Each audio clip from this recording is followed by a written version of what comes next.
Bonsoir à toutes et à tous, bienvenue sur 8 Mont Blanc. Nous sommes le mardi 29 octobre 2024, il est 18 h et voici les titres qui font l'actualité.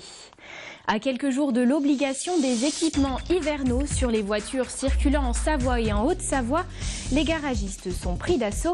Alors pour pallier ce rush habituel, certains professionnels ont dû s'adapter, nous le verrons. Après plus de 30 ans à la tête de la fromagerie familiale, le meilleur ouvrier de France, Pierre Gay, passe le flambeau.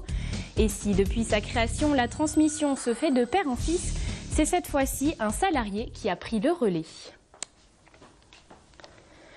Le parcours du Tour de France 2025 a officiellement été dévoilé ce mardi à la mi-journée à Paris. Pour cette 112e édition, le peloton s'élancera de Lille pour le grand départ et la première étape le samedi 5 juillet. Après un passage dans les Pyrénées, les coureurs arriveront en Savoie le 24 juillet pour la 18e étape qui s'achèvera avec la terrible ascension du col de la Lauze, à la limite entre Courchevel et Méribel. Le lendemain, le 25 juillet, le tracé prévoit une étape entre Albertville et La Plagne, avec au programme le col des Saisies, le col du Pré, le Cormet de Roseland et la montée finale vers La Plagne.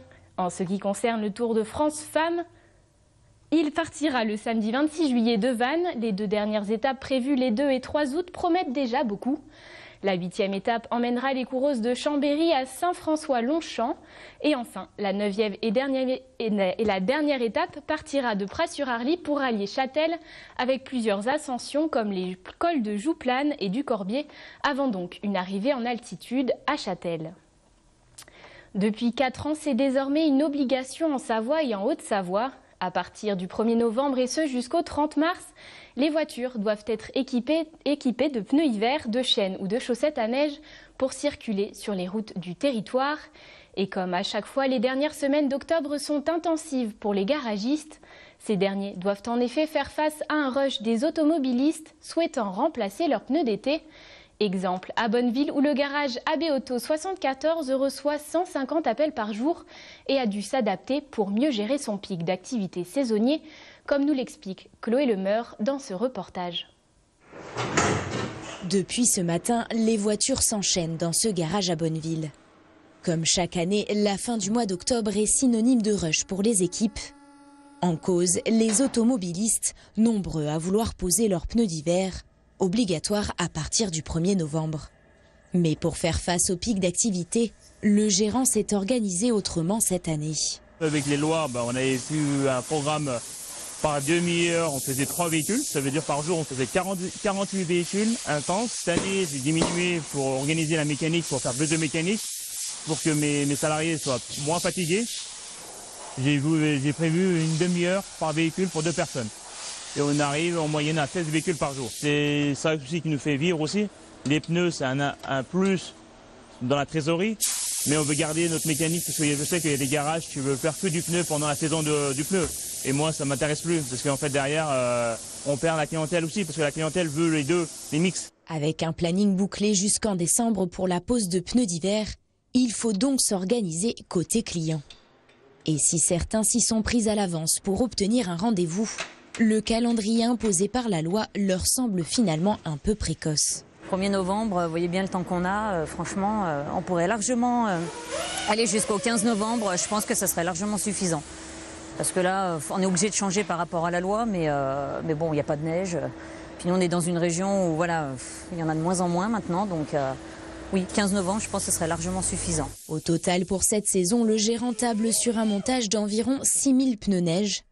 Un nombre finalement équivalent à 2023, mais désormais non plus condensé sur 3 semaines, mais jusqu'à la fin de l'année 2024. La mairie d'Annecy a déployé sur l'hôtel de ville ce mardi une bannière en soutien à Paul Watson, créateur de l'ONG Sea Shepherd.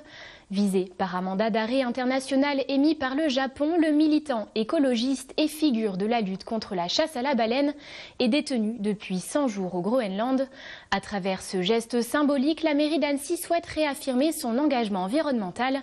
On écoute Alexandre Mulatier-Gachet, premier adjoint à la mairie d'Annecy.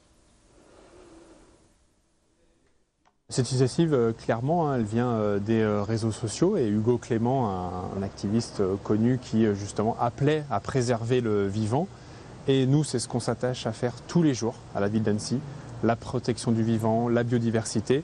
Et Paul Watson, c'est vraiment un activiste qui, toute sa vie, a confondé Greenpeace, après s'est lancé avec Sea Shepherd. Et c'était vraiment des valeurs qu'on défend et qu'on comprend. Le vivant, ça commence ici, on a le lac à côté, on a les glaciers. Donc les océans, nous, on est vraiment au tout début. Et si demain, les océans sont morts, nous, on est morts aussi. Donc c'est normal de protéger des gens qui combattent le vivant et qui sont souvent, à mauvais titre, condamnés d'éco-terroristes. Ça n'existe pas, des gens qui protègent le vivant ne sont pas des éco-terroristes. Moi, ce que j'espère, c'est qu'ils soient libérés et qu'ils puissent continuer à mener ces combats. Après, si le président de la République veut l'asile politique, la nationalité, ça, je laisserai les autorités le faire. Nous, ce qu'on veut, c'est qu'ils soient libérés, qu'ils ne soient pas envoyés au Japon. C'est inadmissible, je le redis, de condamner quelqu'un qui voulait tout simplement empêcher de tuer des baleines. Au cœur de la ville d'Annecy, c'est une institution vieille de 90 ans qui ouvre une nouvelle page de son histoire. Le crémier fromager Pierre Gay, meilleur ouvrier de France en 2011, passe la main de l'entreprise familiale à l'un de ses jeunes salariés. Une transition en douceur entamée depuis quelques années avec la volonté de transmettre son savoir-faire et l'héritage de la famille Gay. C'est un reportage signé Jules Demeur. Au 47 rue Carnot à Annecy, l'institution n'a pas bougé depuis 1935, mais en interne, un nouveau chapitre s'est ouvert ces derniers mois. Troisième génération de fromagers dans la famille Gay, Pierre passe à son tour la main de l'entreprise. Sans repreneur dans le giron familial, il a choisi un de ses jeunes salariés pour lui succéder. Une transition en douceur préparée depuis plusieurs années. C'est celle de... Ouais, c'est à mort, ça c'est de Pavie. Ah ouais, d'accord. Ouais, la différence. Ouais. Paul, il est arrivé chez nous en 2018 pour faire son BTS, donc comme on dit, il était fromage blanc. et puis on l'a affiné doucement et aujourd'hui c'est lui le chef d'orchestre. Et c'est une grande fierté pour moi d'avoir pu transmettre à un jeune talent tout notre savoir-faire. Savoir-faire à entretenir dans le futur au même titre que la renommée de l'institution. Et le jeune gérant pourra toujours compter sur son mentor au col tricolore pour maintenir l'exigence d'une histoire vieille de 90 ans. Il va être là pour m'aider encore un petit peu et puis pour pas que je prenne de mauvaise direction aussi, ce qui est normal.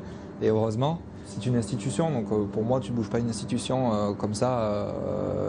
Il y a toute une histoire, il y a toute une famille qui est derrière, il y a un passé à respecter en fait. Donc c'est déjà de tenir bon comme ça. Et puis d'améliorer un petit peu, de vivre avec son temps, en fait.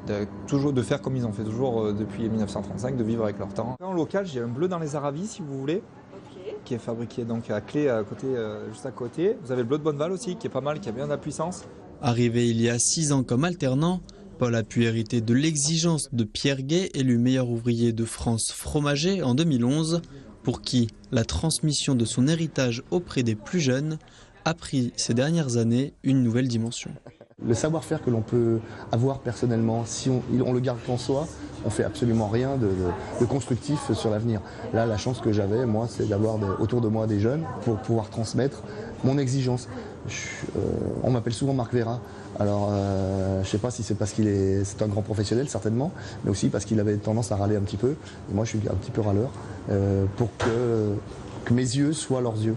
Ce que je vois, qu'ils n'ont pas vu, je leur demande pourquoi est-ce qu'ils ne l'ont pas vu. Voilà, c'est mon exigence. Un changement de gérant dans la continuité de la famille Gay pour garantir des produits de qualité aux habitués et aux vacanciers. C'est la fin de cette édition. Merci de votre intérêt pour l'actualité sur 8 Mont-Blanc et merci à toute l'équipe pour son travail. Tout de suite, la météo de Thierry Paulme. Le retour de l'information, c'est demain à 18 h. Excellente soirée à vous et à bientôt.